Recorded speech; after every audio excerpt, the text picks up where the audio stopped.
here either. Yeah, I promise you.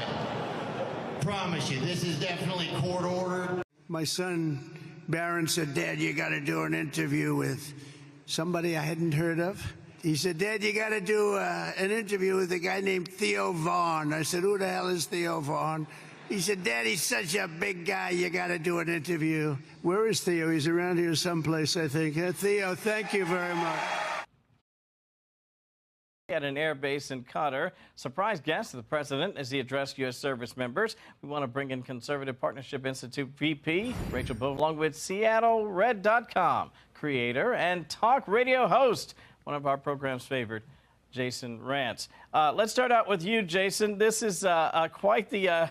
I thought this was a terrific idea to have Theo Vaughn sort of pop up.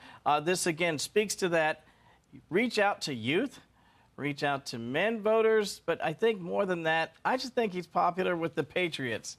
What do you think of that? Yeah, he clearly is. This is Donald Trump at its best, right? He knows not only how to talk to the average person, whether it's military veterans or just patriots, but he knows how to entertain. And I think when he's there, he's able to bring a larger spotlight, becomes more endearing to the people that he's speaking with. And I think ultimately, just strategically, it's wise. It shows that he's not this Biden Democrat old guy who's pretending. He's open. I had no clue who the hell this guy was, but he embraced it, and now he's entertaining everyone. I love that. Rachel, I think he's onto something. He says, if nothing else, the president is entertaining. And I think that sort of youthful exuberance that he sometimes shows for a guy who's 78, I think that pays off. I think Jason's absolutely right. This is Trump at his best. He is an entertainer. And the best thing about it is it's not Trump being overshadowed or Theo Vaughn being overshadowed. It's the Trump and show. Yeah. He plays off who he's with. The energy in the room is palpable. And you know what? Thanks to Theo Vaughn for doing that for our troops. Yeah, they deserve it. Absolutely. And his show, by the way, is terrific. If you ever get a chance to listen to it, it's quite fascinating and sometimes irreverent, sort of like our Jason Rantz. I do want to share this. This is a little sound. Sometimes it's cool to sort of reach into the youthful confines of social media and podcasting, and then sometimes you try to broaden out and you look at what's happening in the culture. And sometimes even luminaries are heckled, including the great Jerry Seinfeld, and it's all about politics. Listen to this, Jason, get your reaction on the other side. You, Jerry Seinfeld, free Palestine! You support the genocide of babies in Gaza! Free Only Palestine! You. Free Palestine! You, Jerry Seinfeld, you support the genocide of Palestinian children! You rabid dog! You know, I always just want to say, can't we all just get along? I mean, you can disagree with somebody politically, Jason, but that's just beyond the pale. Your thoughts?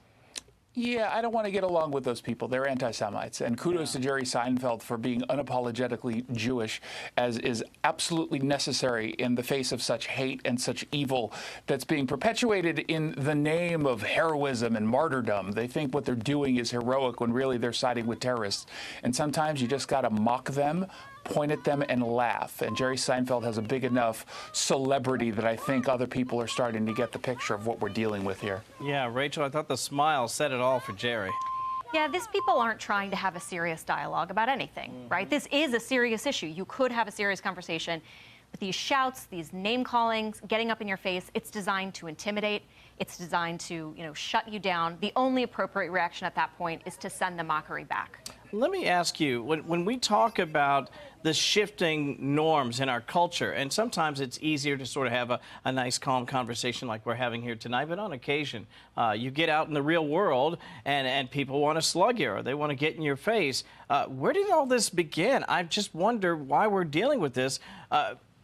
I'll make this point as well. In some corners of the world, you're not going to get in somebody's face because you know you're in real danger, but they tend to pick on celebrities and the people they think they can get away with it. Well, you see it on Capitol Hill as well. They get in the faces of members of Congress. And honestly, this type of behavior has become normalized to a certain segment of the left.